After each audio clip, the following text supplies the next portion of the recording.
Hello everyone, good to see you all again. So for this video, I just wanted to speak about responsibility fears in OCD and some insights into how we can move past that and move towards unconditional self and life acceptance. Okay, now responsibility fears are prevalent across many different themes, right? So it could be a contamination OCD where you become scared of passing on a virus or some germs to somebody else. It could be hit and run OCD, where you are scared of maybe having hit someone when you drive your car and you want to go back and double check that. It could be, responsibility for your child, where maybe you haven't had that level of vigilance that you aspire to have, and where maybe you feel like you maybe have put them in danger. It could also be a magic thinking OCD, where you think you haven't done a certain ritual, and if you don't do a certain ritual, that means you're going to be at fault for something bad happening to somebody else.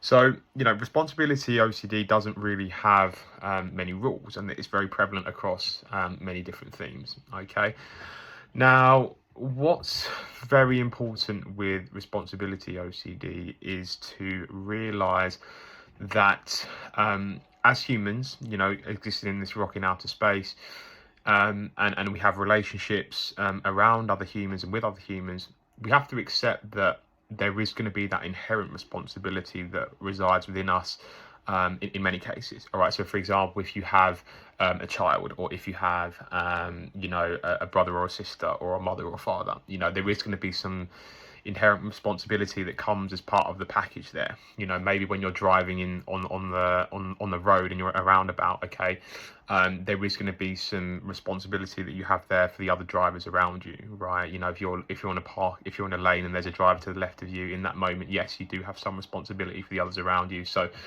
obviously, you've got to make sure that you haven't drunk before you've driven, and that you do have that due care and attention, right? So there is that responsibility element that just resides within us, within daily life. All right, and now what happens with responsibility OCD is we have that dismal over concern.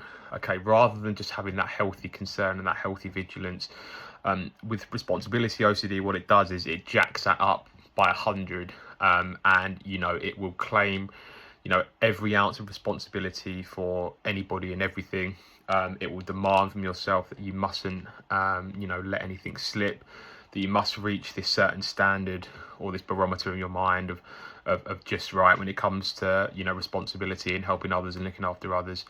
And whilst that is warranted, that's actually where OCD really thrives, and that's where we get into trouble. Okay, we have to remember that with responsibility OCD, acceptance of responsibility doesn't mean not caring about others, but it's the dismal over concern that gets us into trouble, where we have many compulsions, safety behaviors, avoidances. So for example, you might maybe you're scared of being responsible for something bad happening to a child. So when you wash their, let's say you wash their lunchbox for school, right? You might spend hours and hours doing that rather than just doing it for a quick wash and then just putting it to the side. Or maybe if you've got a magic thinking OCD like I did, you will double check and text your family members to make sure they're okay after you've maybe not done an action, right? But it's just a dismal over concern that gets us into trouble. And again, like I said, whilst that does feel warranted, you've got to remember here, you're the one that suffers when it goes to that extreme point, right? Instead of the healthy concern that you're going to have when it gets overly concerned, in the sense that I must make sure nothing bad happens to nobody else. I can't be at fault for something bad happening to somebody else. If something bad happens and it's my fault and I could have done more, then I'm going to have guilt and shame forever. I don't deserve to be happy. I deserve to be punished forever. I don't deserve to be let off the hook. There's going to be a lot of that going on as well. But when you have that absolute dismal over concern, like I said, you're the one that is going to suffer, because your life is going to be dominated by these safety behaviors and by these compulsions around that, right? So it is a trade-off, and it got to a point for me where I didn't want to surrender my life to OCD anymore and that dismal over concern. And whilst it did feel very real in the moment, and it did feel very vindicated to do these compulsions and safety behaviours, there were times when I did have to run the risk, right? There's times when I did have to run the risk of maybe not meeting all of those safety standards in my head, where maybe I wasn't meeting that maximum level of, responsibility that I thought I should have. For example, with the magic thinking, when I used to sort of text my granddad to make sure he was okay, I had to run the risk in those moments that I didn't text him. Maybe it could be you when you're cooking some chicken and you're scared of passing on some germs to somebody else in the house, right? You take the risk of maybe not washing your hands for long as you could, whilst obviously still washing your hands, right?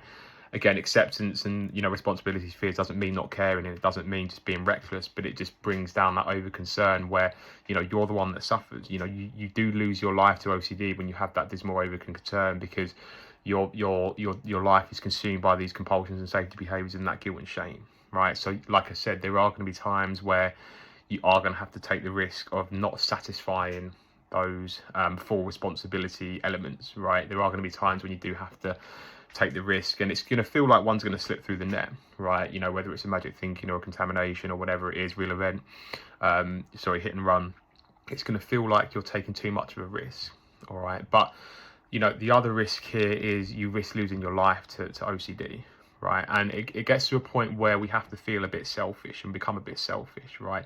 And that's going to feel very alien, because there are moments on a moment by moment basis when it comes to responsibility fears. There are going to be moments where you sort of put yourself above the other person at the other end, right? So for example, if I'm in a hit and run situation, which I think I could be, right? Putting myself first in the moment would be not double checking that I've hit someone, right? Even though there can be credence to say that you should do that, there are going to be times when you have to, go against the grain of what your mind is telling you and say, no, I'm not going to check, or I'm not going to have that safety behavior, because, you want to take your life back bit by bit, right? And that's how it's going to feel. It is going to feel a bit selfish. It's going to feel like, you're taking too much of a risk, and that, you shouldn't be doing this. And then, there can be the fear angle, guilt and shame, how you could have done more, you should have done this, you should have done that. And I think that chatter will be there whilst your acceptance of yourself is very conditional, right? You're going to have to accept yourself even if you wasn't, maintaining that full level of responsibility, even if you did, or even if you wasn't 100% careful, even if you didn't reach that just right level of, due care and safety for others in your mind, right? There are going to be times as you go about your day when you have to, bring that on, right, by going against what you've done. And as the unconditional self-acceptance sets in, you find that even when you do do these things and you don't reach that level of, let's say, care and responsibility for others that maybe you did before, that internal chatter will start to come down, because you accept yourself even if you didn't reach that level, okay? And you got to remember as well, acceptance doesn't mean not caring, right? It doesn't mean that you want things to happen to other people. No, of course, you still maintain that due care and attention for other people, but like I said, it's a dismal over concern that gets us into trouble, where we really suffer with that, okay? And like I said, it is going to be a bit selfish, where on a moment by moment basis you think, oh, actually, maybe I'm not going to check that my partner's okay, maybe I am not going to wash my hands for as long as I normally would, maybe I am just going to not check if I've left something in the road or hit somebody in the road when I'm driving my car. Maybe I'm not going to tell my child to wash their hands when they first come through the door. All these different things. And however responsibility is getting in there, that is what you need to consider on a moment by moment basis, of course, whilst working at unconditional self and life acceptance. And yeah, that will, that unconditional self-acceptance, acceptance doesn't mean agreement, doesn't mean liking something, but that will, be foundational to the responsibility fears, and gradually helping that to release. Okay, so yeah, some really important key points there for responsibility fears.